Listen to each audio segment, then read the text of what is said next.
Hello out there in the real estate world. This is Tony Usher, your favorite Southern California mortgage broker. Hey, I'm here to talk to you today about a subject called the Consumer Financial Protection Bureau.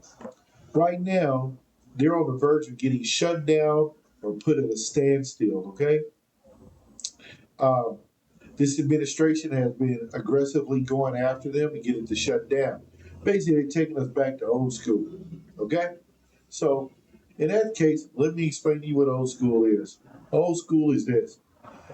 They're going back to dual tracking. Dual tracking is when the bank is asking you for paperwork on this side, but they're continuing to moving forward with a foreclosure on this side. Okay, and that being said, so they're forcing you to get paperwork together. Okay, and especially when it comes to loan modifications, and what they're checking for is your debt to income.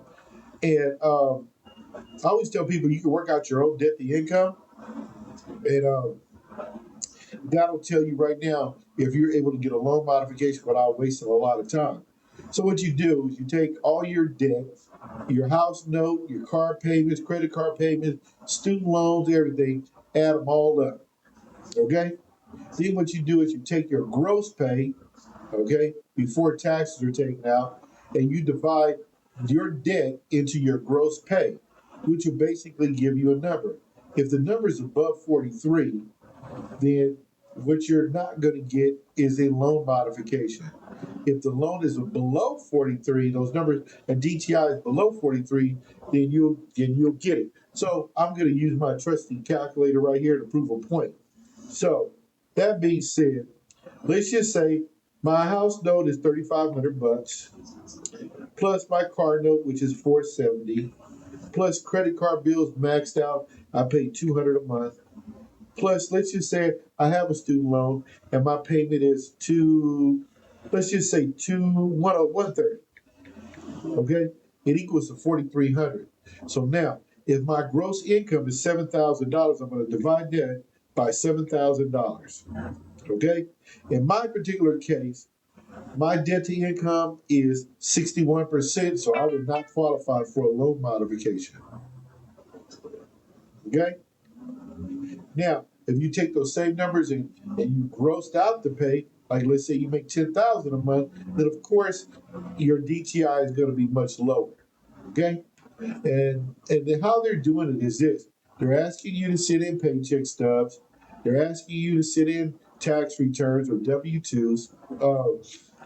The other thing they're going to do, they're going to pull a credit report on you, and they're going to send a 4506 to the IRS to request your tax return because they don't believe you. Okay, just being honest, they don't believe you. So once that's all said and done, they're going to get on their trusty loan operating system, and they're going to determine whether or not you're able to keep a house. Okay. They may even try to lower the interest rate a little bit, or maybe you try to take some of the money and stick it to the back end of the loan, which at some point is going to become a balloon payment. But whatever they decide to do is how they're going to determine your debt to income ratios. Okay? Now, dual tracking, back to that subject again, is going to be a little bit more trickier. Okay? So you turn your paperwork in for a loan modification. But under the old rules, under the Consumer Financial Protection Bureau, they would have had to stop your sale date. But again, since the Consumer Financial Protection Bureau is either on its way of shut down or at a standstill, they don't have to stop your sale date anymore. Okay? Um, the lenders are going to be becoming way, way more aggressive, especially with foreclosures, and you're going to start to see a rise on them. Okay? So what's going to happen if you're going to have to make yourself an educated guess? Do I really want to try, or do I basically want to start all over again? Okay? And I mean, I tell homeowners, they don't like to hear it, but hey, if you got a ton of equity, sell the house, take your equity and use it towards a down payment for another house. Yes, we have loan programs for that. Okay?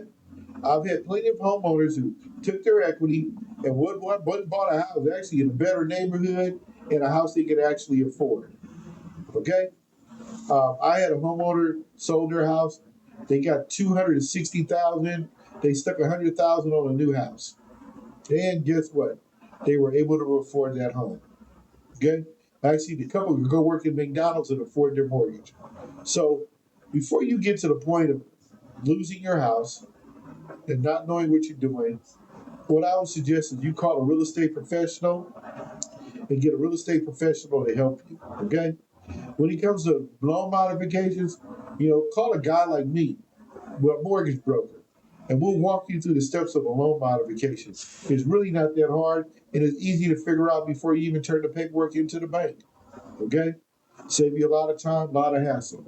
So that being said, you know, hey, take the heed what I'm talking about, and listen, enjoy your real estate world, and hire a real estate professional, and have a great evening. Bye bye.